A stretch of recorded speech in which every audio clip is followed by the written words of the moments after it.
Bienvenue dans ce débat fait croisé qui regroupe autour de ce plateau deux professionnels des médias, Joël Djobé de la rédaction de la radiodiffusion Soleil FM et Cyriaque Dekenou, il est directeur de publication de Émergence Info, donc la radio face à la presse écrite. Le match se jouera ainsi, vous l'avez compris. Bonjour Monsieur Dekenou Cyriaque. Bonjour Monsieur le journaliste. Merci pour la disponibilité. C'est pour la toute première fois que vous nous rendez visite. Vraiment, oui, vraiment, c'est pour la toute première fois. D'accord, c'est votre baptême de feu. Oui, il y a déjà, je crois, plus d'une fois déjà, Joël Djobé, bonjour. Bonjour Loris, bonjour à ceux-là qui nous suivent actuellement. Comment se porte Soleil FM? Soleil FM se porte bien, super bien, même si super bien, c'est une radio qui est actuellement prise aux mains donc des pirates. Non, ça, je pense que ça c'est terminé. Vous-même, vous l'avez reconnu. Sur vos antennes. Ce n'est pas terminé. Allez, ça n'est pas le menu de notre débat à faire croiser. Le menu, vous le savez, c'est bien quelques points du Conseil des ministres. Et le point, je dirais, capital, c'est l'absence, bien évidemment, je dirais, aucune décision ne s'est intéressée au fameux point. À la fameuse défalcation, aux fameux retenues sur salaire. On s'attendait à ce que le grand rendez-vous hebdomadaire des membres du gouvernement et du président de la République s'intéresse, s'appuie sur ce point, sur cette défalcation qui secoue le monde syndical au Bénin. Eh bien, le gouvernement ne s'y est pas intéressé, ou peut-être pas. Le gouvernement n'est peut-être pas prêt encore à se prononcer. Toujours est-il que le compte-rendu livré hier par le garde des Sceaux, le ministre Joseph Djokbeno, ministre de la Justice Joseph Djokbeno, eh bien, n'a pas fait état, bien évidemment, de ce point, de cette défalcation. Vous l'avez suivi comme moi, chers confrères. On va s'y intéresser. Mais avant de revenir à ce point, à l'absence du point inhérent à la défalcation, on va s'intéresser d'abord à cette grosse incompréhension qui règne maintenant dans le monde syndical au Bénin. Vous l'avez suivi il y a quelques jours, eh bien, une branche des syndicats, de l'enseignement maternel et primaire a levé sa motion de grève, a suspendu son mouvement de grève, et quelques heures après, je dirais juste le lendemain, eh bien, on a suivi d'autres syndicalistes de cette même famille qui sont montés au créneau pour dire que c'est plutôt leur grève qu'ils ont suspendue, pas la grève en général. Alors, qu'est-ce qui explique cette incompréhension, je dirais, cette nébuleuse qui règne maintenant dans le monde syndical au Bénin? Bon, je pense que nous avons tous suivi effectivement cette incompréhension-là qui a surgi, pour ne pas dire, à refaire surface. Parce que ce que vous dénoncez là, ou bien ce à quoi vous faites allusion là, ce n'est pas pour une première fois que cela survient donc au Bénin. Rappelez-vous que sous les heures chaudes donc de la gouvernance de Boni Yayi, l'ancien chef de l'État, il y avait eu donc ce qu'on a appelé les syndicats jaunes. C'est-à-dire que dans une corporation, lorsque le pouvoir en place, le régime en place, face auquel les travailleurs qui brandissent donc l'arme donc de la grève, lorsque le régime se trouve donc confiné dans une certaine surface et ne sachant plus forcément à quel sein se vouer, la trouvaille, c'est d'infiltrer le monde syndical, de susciter la création d'autres syndicats en opposition aux syndicats existants qui sont porteurs d'émotions de grève. Donc, sous le vocable... Pourquoi pensez-vous à une infiltration? Non, non, suivez bien mon raisonnement. Je fais l'effort de vous ramener donc dans le passé pour vous montrer que ce n'est pas pour une première fois que nous allons assister, nous assistons à ces levées de motions de grève d'une certaine branche, d'une certaine faction des syndicalistes, et que le lendemain, que d'autres branches se lèvent pour dire effectivement, eux ou bien elles se démarquent de ce que leurs confrères ont eu donc à faire. Donc, sous Boni Yayi, hier, nous avons eu des syndicats jaunes. dans le rang de la justice, vous avez ce qu'on a appelé l'AMAB, qui était un groupuscule donc de magistrats en opposition radicale avec l'UNAMAB. Maintenant, avec le temps, ça s'est estompé le mouvement. Ainsi de suite, donc dans les différents ministères sectoriels, il y a également des syndicats parallèles qui se créent et qui font le combat. Maintenant, ici, ce de quoi il est question, c'est que si hier, c'est à des syndicats jaunes qu'on a assisté, qui ont essayé donc de foutre en l'air le mouvement syndical, en tout cas le bloc des syndicalistes. Aujourd'hui, ce sont donc des factions qui ont estimé, en tout cas dans une minorité, pour ce que j'ai pu lire, dans une certaine minorité, qui ont estimé qu'ils pouvaient surseoir ou bien suspendre les motions de grève actuellement en cours au Bénin. Maintenant, dans la tradition syndicale, et c'est là où il faut commencer par se poser la question, dans la tradition syndicale, est-ce que la démarche conciliante, la démarche de conciliabule, la démarche donc de regroupement, de discussion, d'assemblée générale, est-ce que cette démarche-là a été observée par les responsables syndicaux qui ont cru devoir lever la motion de grève? À la question de savoir si oui, la réponse a été non catégoriquement, dans une large mesure avec les travailleurs. Je vous emmènerai directement dans le monde universitaire, où nous avons eu au cours de la semaine ce syndicat qui répond au nom des enseignants-chercheurs et chercheurs donc des universités publiques du Bénin, qui, avec son secrétaire général, a notifié au ministre de tutelle, Odile Atanassor, que son organisation, par convenance personnelle. Voilà donc le motif avancé par le secrétaire général de ce syndicat-là pour lever la motion. Personnellement, nous sommes des journalistes. De mémoire d'homme, je n'ai pas encore souvenance qu'on puisse aller en grève, que les textes autorisent un syndicat à aller en grève par convenance personnelle. Et pour revenir, lever la même motion pour des raisons de convenance personnelle. Et vous avez vu que la réplique ne s'est pas fait attendre le lendemain, ou bien 3 jours seulement après. Il y a le bloc des enseignants des universités publiques du Bénin qui continue donc, qui ont, à travers un communiqué, notifié que la grève était toujours en cours et que, effectivement, celui qui avait notifié la levée de la motion était dans d'autres calculs.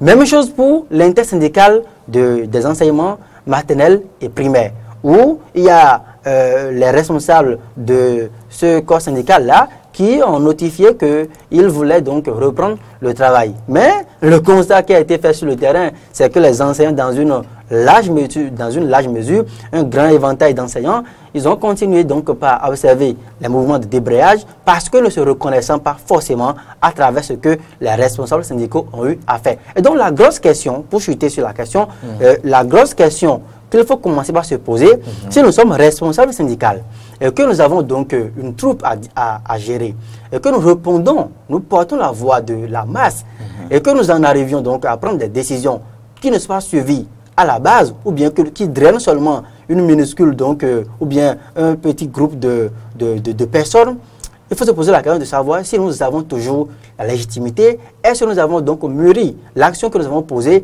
Ça pose, à mon sens, un problème d'efficacité, un problème de raisonnement, un problème d'efficience. Syriac Dekeno.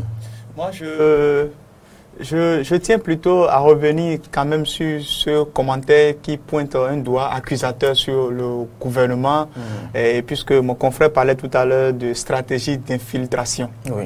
Mais je ne crois pas forcément que nous en sommes là pour le moment. Pourquoi je le dis? Parce que là, on se retrouve dans un contexte où il faut reconnaître qu'ils sont allés en grève ensemble. Il y a eu des revendications. Et si vous observez très bien la manière dont cette grève a été conduite, c'est qu'au début, les revendications, au début, dans le chapitre des revendications, on pouvait noter la libération de Laurent Métognon, la libération et le rétablissement du capitaine Tréco et bien d'autres choses.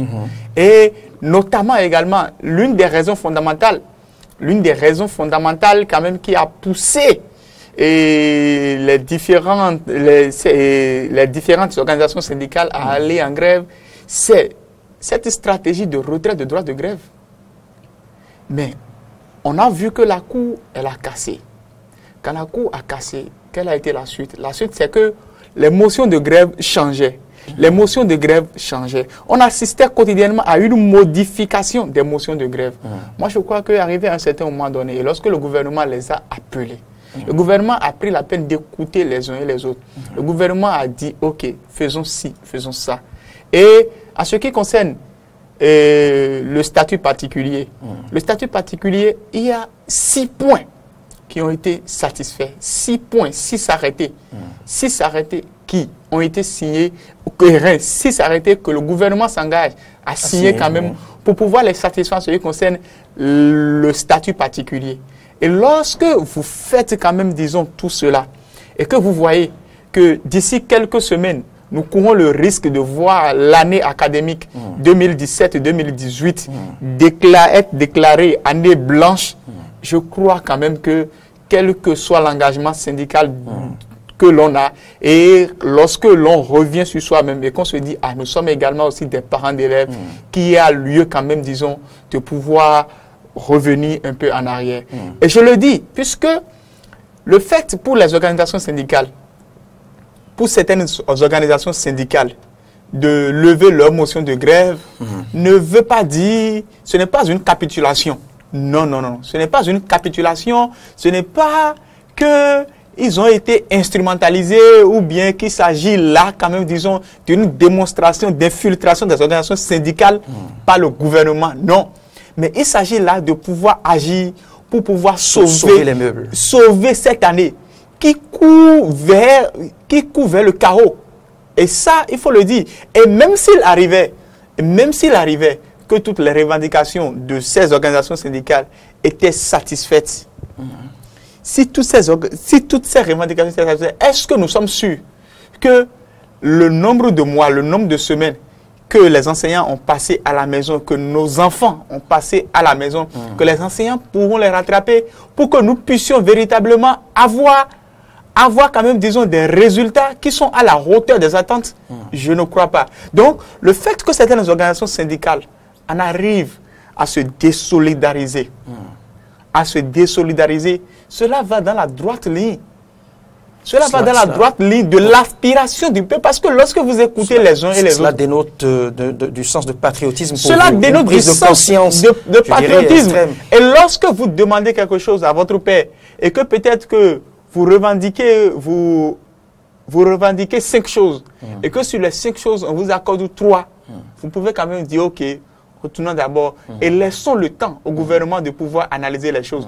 Autre chose. Mais ici, les syndicalistes vous diront qu'ils n'ont eu aucun point satisfait. Mais comment est-ce qu'ils n'ont eu aucun point? Parce que tous les points, ces différents points maintenant se cachent, sont dissous maintenant dans un seul gros point qu'est la défalcation, qui bloque toute négociation. Moi, personnellement, j'aimerais beaucoup plus appeler nos organisations syndicales on va revenir à mieux appréhender ce qui nous attend. Vous savez quoi? L'imbroglio dans lequel on se retrouve aujourd'hui, les organisations syndicales ne peuvent s'en prendre qu'à elles-mêmes. Pourquoi? Lorsque dès le début, vous n'êtes pas constant dans ce que vous demandez. Vous pensez? Oui.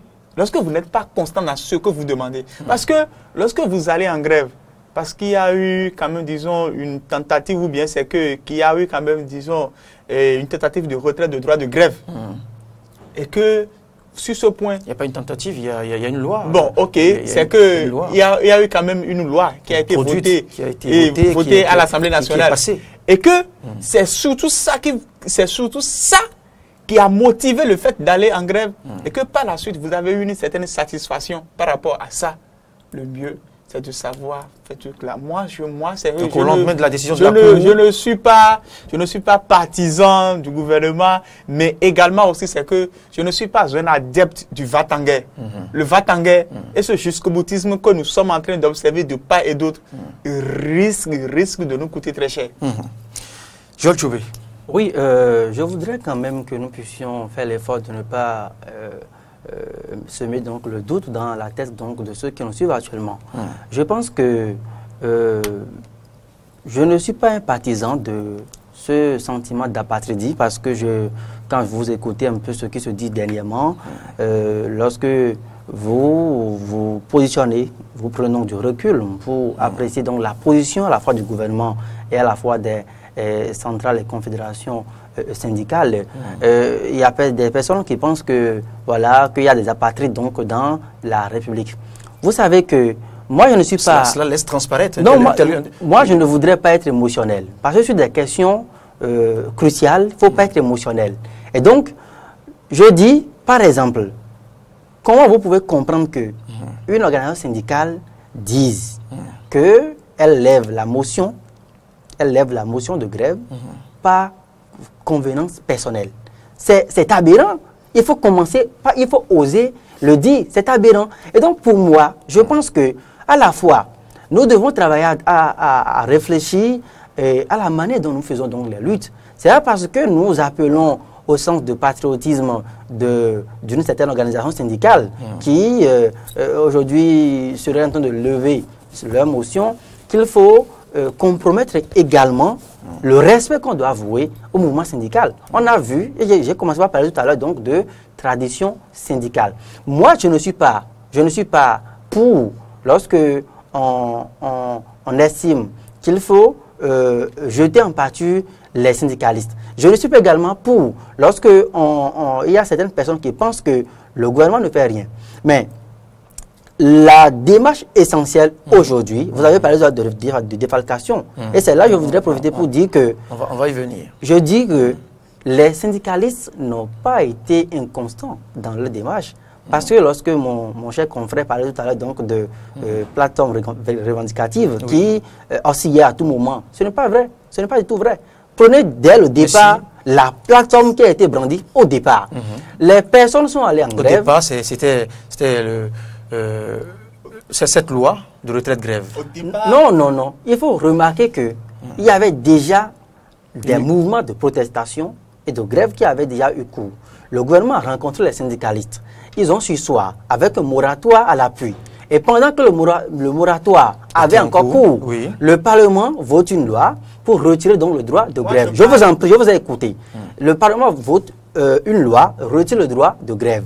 La Cour vient pour casser. Maintenant, quand la Cour casse, ça voudra dire que quoi? Les centrales... Normalement, ça devait modérer quelque peu les ardeurs. Je vous en prie. Ça devait modérer quelque peu les ardeurs. C'est pourquoi les gens étaient allés en grève. C'est pourquoi les gens étaient allés en grève. C'était pour des raisons de statut particulier. Et aujourd'hui, le gouvernement, pour ce que j'ai pu lire, a fait l'effort de nous dire que sur les 8 ou bien les 9 arrêtés que les centrales demandent aujourd'hui, qu'ils seraient donc prêts à concéder 6 arrêtés avec une incidence financière d'1 milliard par an. Maintenant, les organisations syndicales disent, elles plutôt disent que oui, que c'est du saupoudrage. Maintenant, quand c'est comme ça, et que nous avons également constaté que les centrales ont demandé que le gouvernement puisse ne pas faire donc des retenues sur salaire pour permettre donc les négociations. Je pense que la démarche qui serait donc raisonnable, c'est que à la fois le gouvernement qui aujourd'hui affiche une certaine intransigeance dans la gestion de ce dossier, parce qu'on continue d'estimer qu'on ne doit pas rétrocéder donc les salaires donc défalqués. Maintenant, est-ce que mon cher confrère voudrait dire aujourd'hui, parce que la question préjudicielle qui a été avancée par les centrales, c'est que quoi? Elles sont disponibles pour discuter, pour reprendre, même si au besoin, le travail. Mais on demande juste au gouvernement, voilà, retrocéder donc les défalcations. Et le gouvernement a été aussi clair. Le gouvernement a dit qu'il reprenne. Non, le gouvernement n'a pas refusé. Le gouvernement n'a pas refusé de revenir sur la défalcation. Je ne voudrais pas. C'est que évitons les amalgames. Et ce que je voudrais dire, le gouvernement n'a en aucun cas refusé de retrocéder les défalcations. Vous l'avez suivi à quelle occasion? Mais qu'est-ce que le gouvernement a dit? Lorsque vous lisez le discours du ministre Abdoulaye Biotchane, à la fin de leur dernière rencontre, qu'est-ce que le ministre a dit? Il a dit que la proposition du gouvernement, c'est la suivante. Commencer les cours, recommencer les cours, et nous allons poursuivre les négociations. Et ce qui est grave, sans défalcation retournée. Et ce qui est grave, c'est le fait que, vous voyez, c'est que ceux qui font les négociations, c'est à peine quelques têtes. Mais quelques têtes, lorsque ces quelques têtes sont en train de faire les négociations avec le gouvernement, Mais il faut que les milliers d'enseignants, montrant leur bonne foi, recommencent les cours. Cela n'empêche pas la suite des négociations. Et c'est ce que le gouvernement a dit. Et moi, je crois plutôt... Ça ne fonctionne pas non. comme ça. Et moi, je crois plutôt que c'est une démarche beaucoup plus responsable. Pourquoi? Et vous pouvez entamer et continuer les négociations. Maintenant, si à l'issue des négociations, ce que vous êtes en train de demander au gouvernement, vous ne l'obtenez pas, alors tout le monde peut finalement dire maintenant, les enseignants ont quand même adopté une démarche républicaine, une démarche patriotique. Et c'est ce que je suis en train de dire, recommencer les cours. Et du moment où le gouvernement a déjà témoigné sa bonne foi, et sur les 9 arrêtés, le gouvernement s'est mis déjà dans les dispositions requises pour pouvoir signer 6 arrêtés. Je crois que la question des défalcations, qui n'était pas une question, qui n'était pas une question, qui faisait partie des revendications, des principales revendications, devrait être quand même, disons, une question secondaire qu'on devrait aborder par la suite. Le risque, si vous permettez, je dois réagir rapidement sur la question. Oui. Vous savez, dans notre pays, le Bénin, il y a une polémique qui enfle depuis quelque temps. Vous savez, pour des droits acquis, lorsque vous allez en grève pour des droits acquis, la défalcation, quand vous opérez une défalcation, cette défalcation est illégale. Au moment où le gouvernement qualifie la grève des centrales et confédérations syndicales donc, de grève illégale, parce que c'est là tout le problème. Le gouvernement dit que la grève est illégale et opère des défalcations. Les centrales et confédérations disent que la grève est légale parce qu'elle a été déclenchée pour des droits acquis. Donc, je pense que lorsque la motion première a été déposée, les syndicalistes n'avaient pas en ce moment-là eu des défalcations. Donc, c'est chemin faisant qu'il y a eu des défalcations. Mais je voudrais également ajouter quelque chose.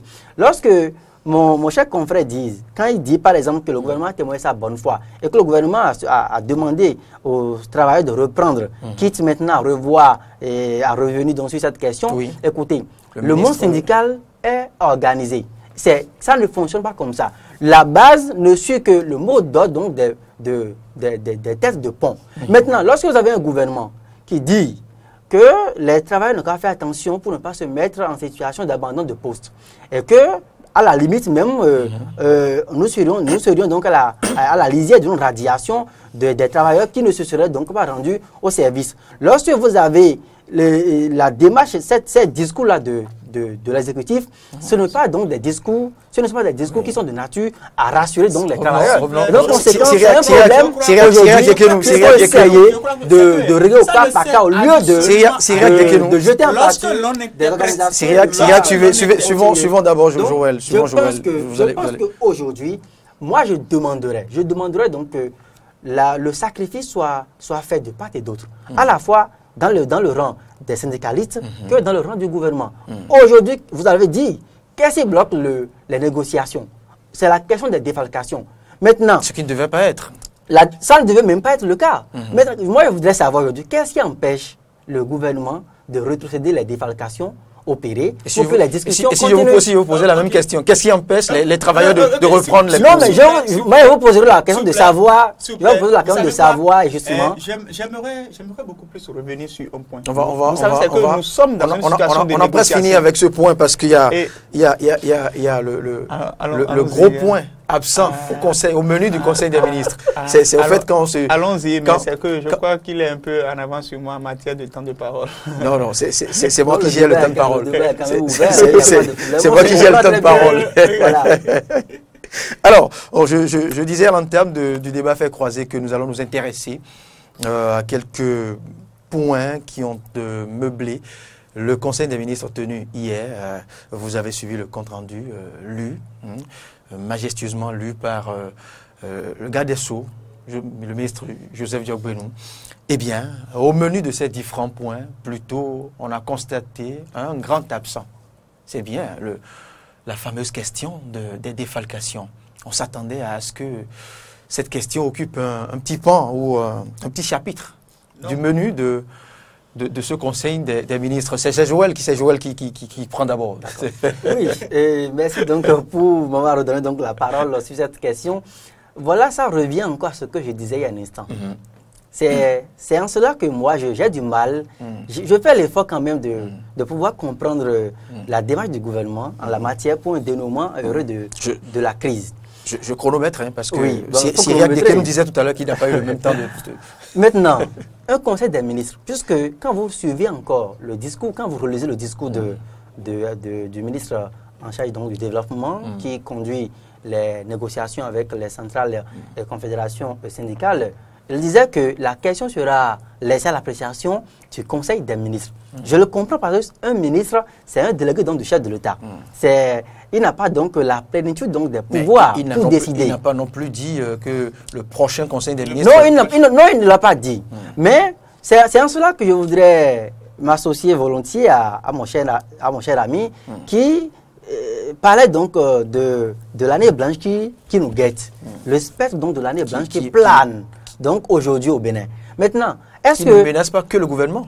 Non, mais tout le monde, justement. Mais nous avons mandaté des personnes pour nous gérer.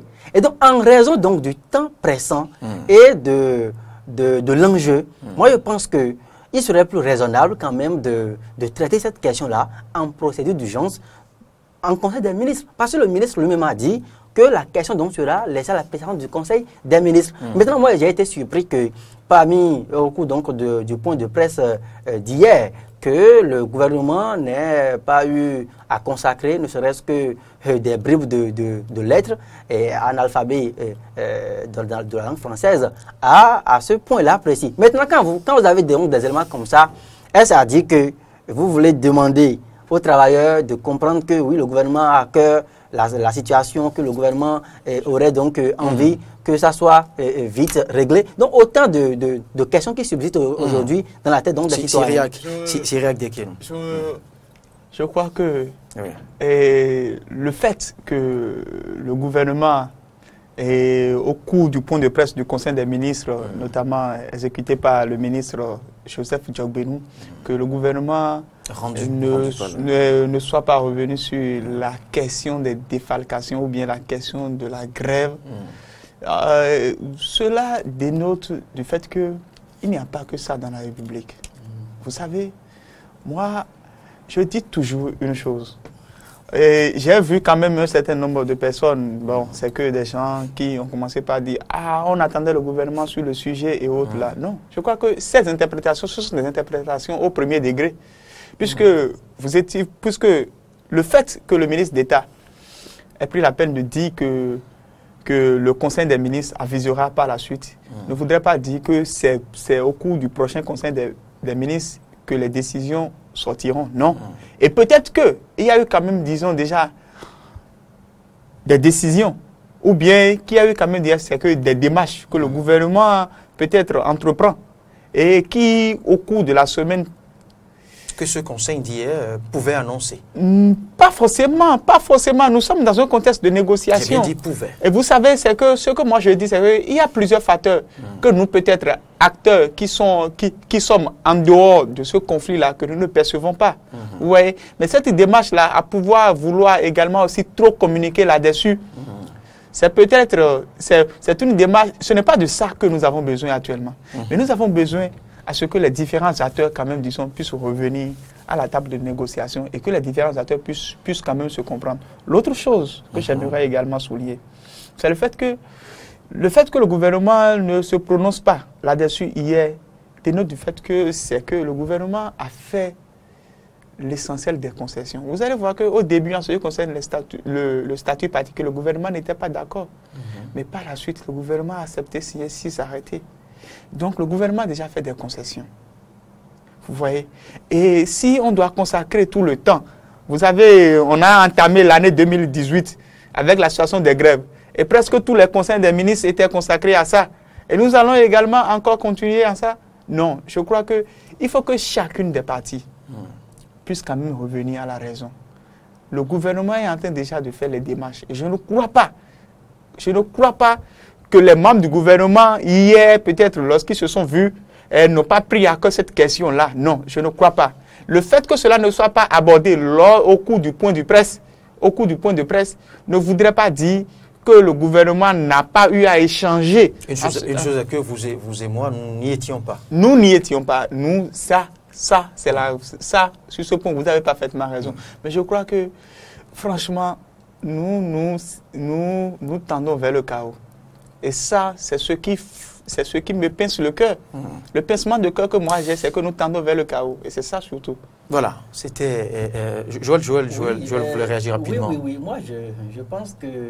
Non, je vois tout le mal que mon confrère se donne à expliquer des choses. Je vois tout le mal qu'il se donne parce que vous savez, moi je ne veux pas donc baser mon analyse sur des spéculations ni des intentions. C'est lui la capacité donc de lire dans les intentions du gouvernement, puisqu'il n'était pas au Conseil des ministres pour nous dire que le gouvernement s'est penché sur ça. Nous sommes là pour on ne peut non se plus pencher. dire que cela n'a pas été On ne peut fait. pas le dire. Mais comme on ne peut pas, on ne peut pas affirmer que ça n'a pas été dit, on s'abstient de le dire finalement. Parce que nous sommes là pour analyser donc les factuels. Et le fait qui est devant nous, c'est que nous avons eu un relevé de Conseil des ministres dans lequel il n'y a pas eu un point consacré à la question de la défalcation. Joël, lors d'une assemblée, quand on s'assoit autour d'une table pour rendre compte, on ne peut rendre compte que de ce qui a été bouclé, que des dossiers étudiés et achevés. Et on peut aborder plusieurs points. S'il y a des points en instance, on ne peut pas, on ne peut quand même pas venir vous dire, dans le compte rendu, on ne peut quand même pas venir vous dire. Je voudrais que nous ne puissions pas stagner sur ces questions de forme. Moi, je pense que se verser dans ces genres d'analyse ne va pas donc faciliter donc la compréhension du débat. Mon cher ami a dit, nous avons une année blanche qui court. Pour finir. Et il dit qu'avec le temps qu'il y a, il faudrait que les deux parties puissent faire des sacrifices et que chacune des parties puisse montrer sa bonne volonté. Et un ministre qui dit la question serait étudiée en Conseil des ministres. Nous avons un relevé de Conseil des ministres. Il n'a pas indiqué. Maintenant qu'il s'agit de ça, il trouve quand même que... Cela ne veut pas dire... Il trouve quand même que... Vous trouvez quand même que... Peut-être que le dossier n'est pas encore bouclé. Vous dites quelque chose. Vous Dis, dites qu'il n'y a pas que ça dans la République. Il y a d'autres dossiers également aussi qui sont des dossiers urgents. Maintenant, mais le dossier de le dossier donc qui est lié à l'année blanche n'est pas un dossier donc d'importance majeure qui puisse nécéssiter la promptitude du gouvernement. Donc finalement, c'est pourquoi moi je dis, moi je ne veux pas aller dans les intentions du gouvernement. Tout le mal que vous donnez pour expliquer des choses. Joël Tchoubé, on a fini. Sur ce terrain-là. Oui, Joël Tchoubé, merci. Merci. Syriac Dekele, je rappelle que vous êtes directeur de publication de Émergence Info. On va poursuivre le débat, rassurez-vous. Okay. On va poursuivre le débat ici comme à la radio et ailleurs et dans les couloirs aussi. C'était l'incompréhension qui reste au sein de la famille des syndicats, que ce soit au primaire, dans le secondaire, qu'au niveau des syndicats du supérieur. Et puis après, nous sommes intéressés à ce point absent au menu du Conseil des ministres tenu ce mercredi 21 mars 2018. C'était le débat fait croiser.